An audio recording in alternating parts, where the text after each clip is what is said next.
you're like me in the garden, sometimes you get so wrapped up in what you're doing, you forget to take notes of what you planted and where.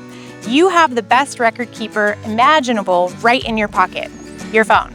So all you need to do is just take photos of what you planted and where.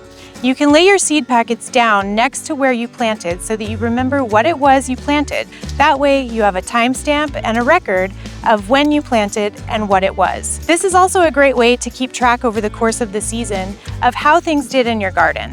So you want to make sure that you're growing things over the next year that are productive. These are 2 seed varieties that I got from Washington State seed growers, and you guessed it, you can purchase them on your phone. So while you're out in the garden, if you think, I wish I had this, just take a second and order it. So another way that you can use your phone in the garden is to join a local gardening group on social media. You can get a lot of questions answered that way.